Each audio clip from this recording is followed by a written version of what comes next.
Hello, everybody, and welcome to my alma mater, the beautiful St. Joseph's High School.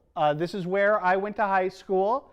I'm thrilled to be back and to talk about some movies here on Every Movie Ever, which is, of course, the show where we are trying to review every movie ever made. I am back at my high school because when I went here, it was my habit, beginning about senior year of high school, to go see a movie every week. I went and saw a movie every Wednesday at the same dollar theater in the mall, and I saw whatever movie was playing at like 3 or 3:30. It did not matter. Whatever was there, that's what I would see. So I saw a lot of movies and a lot of not very good movies. We're going to talk about some of them tonight. Now, as sort of a caveat, I have to admit, many of these movies I have not seen since I was in high school, which is more years ago than I care to reveal. And so my memory on some of them is going to be kind of spotty. Now, you might be saying, well, that seems like kind of a cheat. Why should you be allowed to review movies that you haven't seen in years? For one very simple reason. I have to put out another episode of this show, so we're going to cheat a little bit. And we're going to start with Center Stage. Center Stage is a movie that I maintain is one of the worst movies I have ever seen.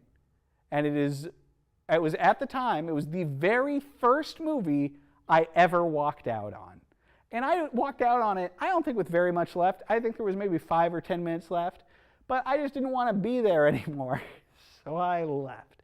Center Stage, this is a movie about ballet. It is about a group of ballerinas. There's a little ballet for you. It is not a very good movie. It is a very derivative sort of, I don't even want to say coming of age, but, it's a bring it on type of movie, but with ballerinas. Peter Gallagher is in this movie. He and his eyebrows being the sole bright spot. Otherwise, this is not a very good or memorable movie. It is, to my mind, worth a mere half star. Now, as a senior in high school, I am not thrilled to admit that around this time I had seen a fair amount of the Pokemon cartoon show. It was not my favorite show. It was not a show I tried to watch. But it was a show that was on, and sometimes I caught episodes of it. And it was obviously not a terrible show because I didn't just turn it off out of, nowhere. And so it was with this that I went into the Dollar Theater one fine Wednesday and saw Pokemon the Movie 2000, which was a big screen version of the Pokemon cartoon that was going on at that time with Ash and Pikachu and Team Rocket, which, listen, let's be honest, Team Rocket, they're the best ones. But anyway, this was the movie. It was incomprehensible at best. No, it's hard to say what the heck is going on in this movie. They're throwing new Pokemon at you like there's nobody's business for a concept that is largely about a sport wherein teens make little monsters fight in tournaments. You would think that it would be fairly simple to make a movie about a big tournament where people make little monsters fight, but no, this involves like Pokemon gods and things.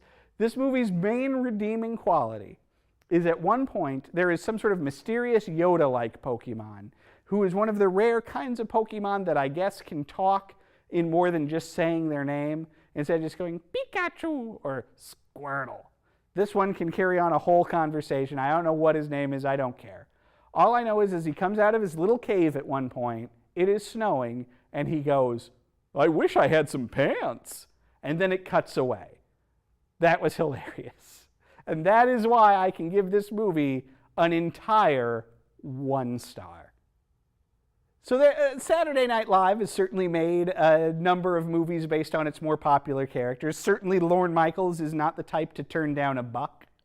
And so it was at the turn of the century that Lorne in his infinite wisdom decided that Tim Meadows' Ladies' Man character, who was at best marginally funny on Saturday Night Live, ought to have his own movie. And so the gods gave us The Ladies' Man as a movie which co-stars Will Ferrell. Will Ferrell is not the star of this movie. He is, in fact, the antagonist of a movie that stars Tim Meadows, a guy who was on Saturday Night Live for roughly 87 years. He is, of course, the ladies' man. Now, here's the thing. I went to this movie expecting it to be awful. I believe I went and saw this movie with my good dear friend John Welsh, who also thought it would be awful. And you know what? It wasn't awful. And that is a victory in and of itself. It has some laughs. Almost all of them come from Farrell's participation. Billy D. Williams also has a small part in this movie, and that's sort of funny. The rest of it is the usual Saturday Night Live type movie where the one-joke character really starts to wear thin by about the 20-minute mark of the hour-and-a-half movie. But like I said, it isn't terrible. It is, in fact, a 2-star movie. I remember at the time that this movie came out that everybody loved Best in Show. This was Christopher Guest's second mockumentary movie, his fake documentary, right? He had previously made Waiting for Guffman, and he had been in Spinal Tap, the Rob Reiner film that is the granddaddy, the towering pillar of mockumentaries, and still one of the funniest movies ever made, pound for pound, dollar for dollar. It is hard to beat Spinal Tap. And I am not sure why at some point Christopher Guest woke up and he said, I bet I can do that. But he did. And it's so many years after Spinal Tap that I really don't understand what it was that made Christopher Guest all of a sudden decide, yeah, I'm going to make a bunch of movies like that. But he did. Best in Show is the second of them. And it's hard to say if it or Waiting for Guffman is the better one. But they're the two best of the works. That said, people love Christopher Guest. And at that point, I am not sure that my friends and I had discovered Spinal Tap. I discovered it I think I probably went and saw it because of Best in Show. So that's probably the best thing I can say about Best in Show. But listen, people love this movie. I think it's good. It's a good movie. It's got some laughs. The Guest's direction and editing, I don't feel like are as strong as maybe they could be. And so these movies tend to feel a little long, a little meandery. But Best in Show is a pretty good one. This one, I haven't said anything about it. This is the one that's about a dog show. And so you've got like Eugene Levy is there, and Parker Posey is there, and Fred Willard is there. Guest himself is in it, and they play a bunch of weirdos. Jane Lynch is in it. They play a bunch of weirdos who are involved in like a national dog show. And there's some laughs. It's pretty funny. Like I say, it only goes so far for me, but it's good. I feel like I'm being negative about it. I shouldn't be, because what I want to do is I want to give it 3 stars. So while The 6th Day disappointed, this next one did not. This movie remains, I think, an extremely watchable movie. I am reluctant to call it one of my favorites, but it is a movie I rewatch fairly regularly. It's a good movie to turn on. I like it a lot.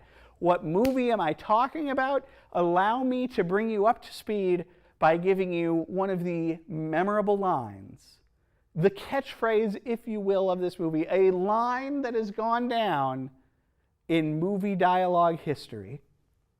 Ahem. You're the man now, dog.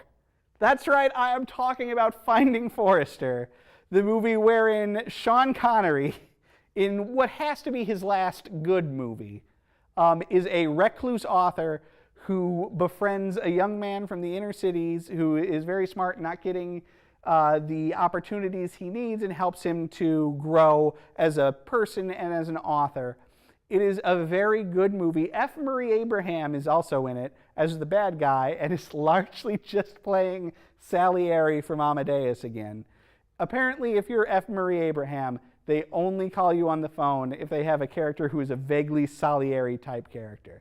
Anna Paquin is also in this movie. I forget the name of the young man who is the lead, but he's very good. Busta Rhymes is in this movie. I really like this movie. It's directed by Gus Van Sant, who usually does like really indie sort of, I don't want to say experimental, but very indie-style movies. This is not his usual thing. It's a little more audience-friendly. It's a little more to die for than it is Elephant. But I like it a lot. It's really good. It's very heartwarming. The acting and the interactions are all very good. While Connery is a fun and larger-than-life character in it, his acting is a lot more subdued than it is in a lot of other, flashier Connery performances. And the movie does a good job of not letting Connery overshadow our lead character, who really does take a journey that is in and of itself not a stereotypical journey. There's a lot set up about how he doesn't fit in the school and how he's rejected by the rich kids at the school. But it's not really a movie about gaining their acceptance. That's a part of it. The movie does a very good job of showing him, using this opportunity to discover who he is and embracing that, as opposed to embracing someone else's idea of who he should be. It's a very good movie. I highly recommend it. I'm going to give it 4 stars, dog. I'll tell you another movie that's pretty surprising, and that's Dude, Where's My Car? I went and saw this with a whole group of dudes from school. I don't know why. I believe this was Tom Davis's idea. Tom, if I'm certain, there's absolutely no reason why you're not watching this. I'm gonna give you a shout out. You're a funny dude. I think it was his idea that we all go see this stupid movie. This is the movie that stars Ashton Kutcher as a guy who loses his car and has to ask the eponymous question, dude, where's my car? And then they spend the rest of the movie trying to find the car. Are aliens involved in this movie? Yes, aliens are involved in this movie. Crazy science stuff, conspiracies. Has the car been stolen for nefarious reasons from this pair of sub-Bill and Ted doofuses? Yes, yes. Is this a particularly good movie? No, not really. But is it a good time to be had when you're with a bunch of pals and you're like a teenager? Yeah, it kind of is. Have I seen it since then? Yes. Did it hold up? No, not really. But I have some affection for it from the time that I saw it, and for having, again, this might be a theme throughout this episode, one particular line that I very much enjoyed, which was this exchange. They're looking for the car. They have been led to believe that the car is in a barn. Is that the barn? Is it red? Yeah. Then it's a barn, dude. Beautiful. 2 stars. The Pledge is another very Oscar-baity movie. This one stars Jack Nicholson as a former police officer who can't let a particularly gruesome murder go, and whom, in his retirement, still is trying to track down the killer out in the middle of nowhere. I don't remember a lot about this movie. I remember thinking it was very good. Part of me wants to revisit it. Part of me does not care. And because of this, the rating I can give The Pledge, I think, is 3 stars. So listen. Disney has had its ups and it's had its downs. And there was certainly a period there, I'm taking a little walk. There was certainly a period there where Disney, in the sort of Pocahontas, Hunchback of Notre Dame kind of area, where I did not care about the movies that Disney was putting out. Now you might say, Eric, maybe this was because you were in high school and you didn't really care about Disney movies. Please, I'm a much bigger nerd than that. All right. Certainly like Toy Story, Bug's Life, Pixar is coming out and those are terrific. But Disney doesn't seem to be able to hit a home run. And it was with that sense that I went and saw Emperor's New Groove, which is kind of the Dude, Where's My Car of late 90s, early 2000s Disney movies, starring David Spade as an Aztec prince who gets turned into a llama, and featuring Eartha Kitt as an evil witch and Patrick Warburton as her hunky lackey. Here's the thing. It's not too bad. It's not great. It's not great. It is, at the end of the day, a movie that stars David Spade, which means there is a ceiling on it. And it is a movie about a guy who gets turned into a llama, which actually that doesn't have a ceiling on it. That could be amazing. But listen, it is what it is. I was pleasantly surprised, so much so I saw this thing twice. I saw this 2 Wednesdays in a row. So that might make you think I really liked it. And the answer to that is no, I just thought it was okay. It's just that second week it was the best option, and it was still kind of like, there's a point at which the expectations on it were so low that it being even, pretty okay made it seem like the greatest movie ever. But that said, I can still only tell you that The Emperor's New Groove is worth 2.5 stars. I have just been informed that the next movie on this list is Enemy at the Gates. I am not sure what movie that is. I think Gene Hackman is in it. And I believe Owen Wilson is in it.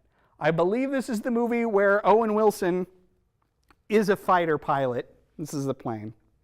And Gene Hackman's like his commander, and then Owen Wilson gets shot down, and Gene Hackman wants to like disavow him, but Owen Wilson, I don't know. I remember going to see it, not liking it very much. I think I saw this one with my parents, and they loved it.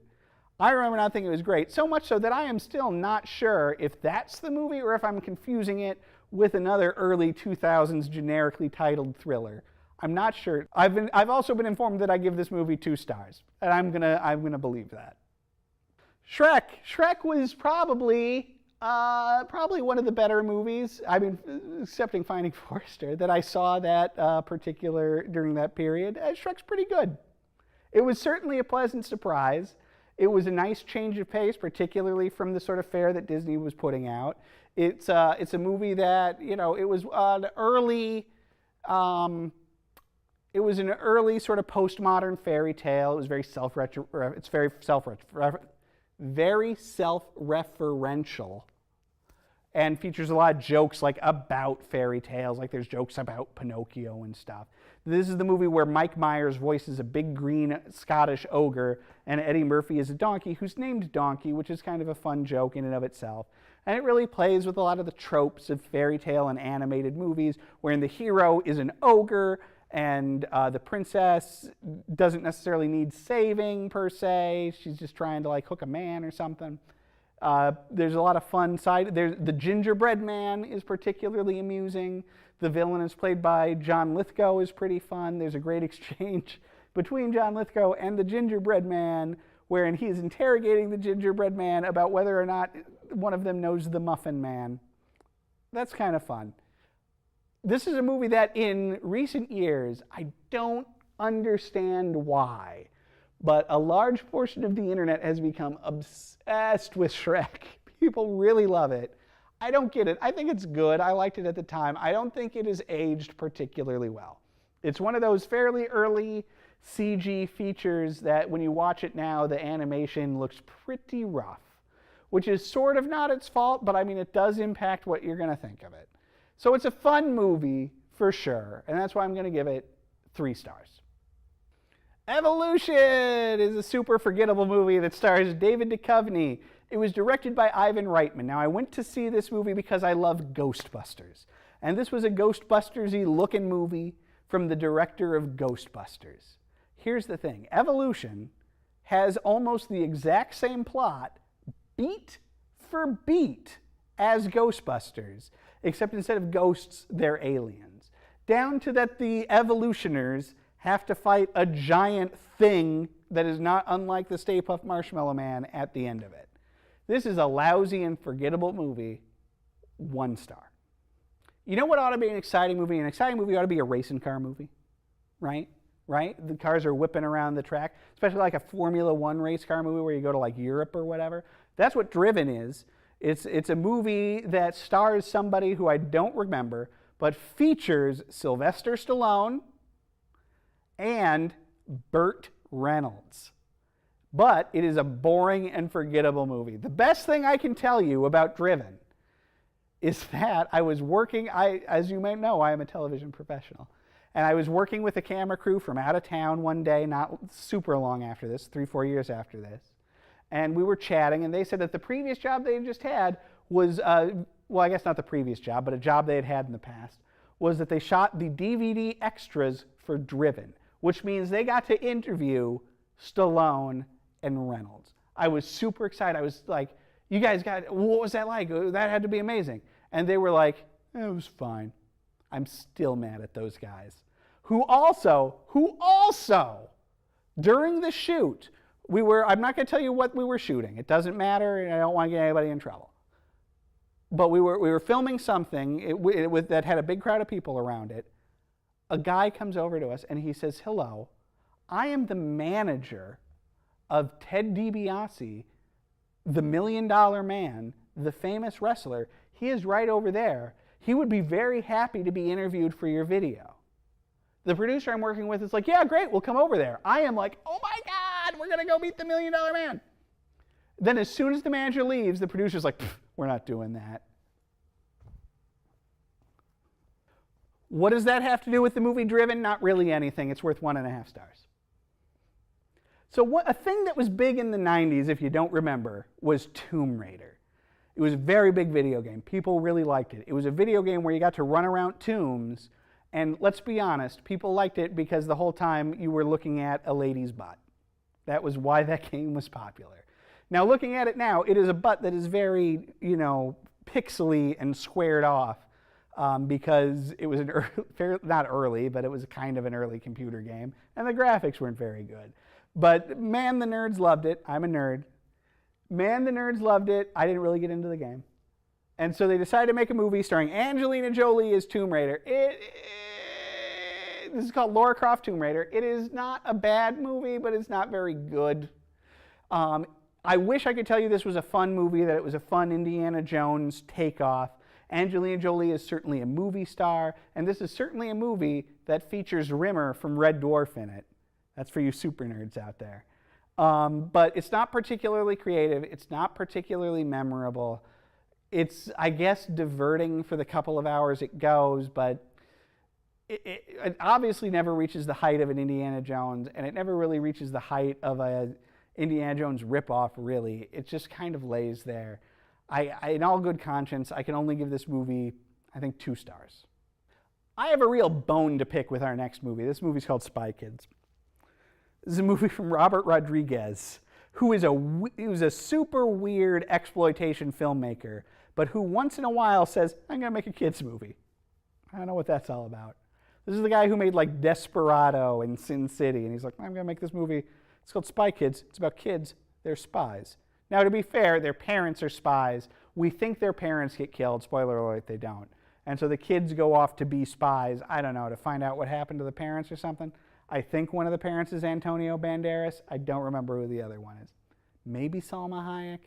I don't think that's right. Don't quote me on that. But here's the thing. I'm watching this movie. And they make this point in the movie. They say, sharks don't sleep. Or like when they sleep, they have to keep moving. So that when a shark sleeps, it keeps swimming because the water has to go past its gills or it will die. I thought this was super interesting, and I left that movie not loving it, but saying I learned something interesting about a shark today. Years later, I tell somebody, we're talking about sharks, I'm like, hey, let me tell you a shark fact. Guess what? It's not even true! Spy Kids, you lied to me. I'm only giving you 1.5 stars. Boiler Room, now I'm going to give this a pretty okay review. I feel like I should rewatch it, though, and to reevaluate this thing. It's a pretty star-studded movie. Ben Affleck's in it. Somehow, not Dom DeLuise, that's stupid. Somehow Vin Diesel is in it, and it's a movie about like Wall Street, like young, up-and-coming Wall Street, broker-type guys, trying to make all the money in the world or whatever. It's pretty, I liked it at the time. I thought it was a pretty good movie. What I can tell you is that I think I went to a different theater than normal to see this one. And at that theater on Wednesdays, it's 50 cents. I got there late. The movie had already started. I got there like 15 minutes late. Walked in, I put my 50 cents on the counter. Said, Boiler Room. They says to me, nobody has shown up for Boiler Room, so we haven't started it. But now you're here. You have paid us 50 cents. Go on in. We will start the movie just for you. So for 50 cents, I got a theater all to myself, and I made these guys start a movie they were not going to bother with. Why they didn't just tell me to beat feet, I don't know. But they didn't, and I had an excellent movie-going experience that gave me a high opinion of a movie that maybe is not that good, but for which I can only give 3 stars. High Fidelity, on the other hand, this is a movie that a lot of people love. I know a lot of people love High Fidelity. You got your John Cusack, you got your Jack Black, there's a record store. I did not like it. I didn't like it. It just didn't do it for me. I wish I could tell you why. It's based on a Nick Hornby book. People love Nick Hornby. Just didn't do it for me. Yeah, I wish I had more to say. I didn't really like the characters. I didn't really like the story. And I had a little too much popcorn, and it gave me kind of an upset tummy. So I'm giving this movie 2 stars. Who doesn't love a movie about dogs? Who doesn't love a movie about my dog, Skip? That's the name of the movie. It's got Kevin Bacon in it. It is surprisingly, I remember being very surprised at the time, a period piece. It's a movie in the 50s about a kid and his terrier named Skip, who may or may not be the dog from Frasier. I did not come into this room preparing to do this review thinking it was the dog from Frasier, but now that I'm talking about it, it has popped into my memory that it is. That may be incorrect. Please do your own research before committing to telling people it is the dog from Frasier. In any event, it's a heartwarming movie about a kid and a dog. I don't think I'm spoiling anything by telling you the dog dies, because it's a movie about a dog, so of course the dog dies. It's very sad. It's sort of a charming slice of life movie. It is not particularly great or particularly good, but it is okay-ish. So I'm going to give it 2 stars. Well, that's it for this trip down memory lane here at the old high school, as we talked about some movies that I saw while I was in high school. And here's the lesson. If you go to a dollar theater every Wednesday at 3 o'clock and just see whatever's playing, you're going to see a lot of garbage. Good night, everybody.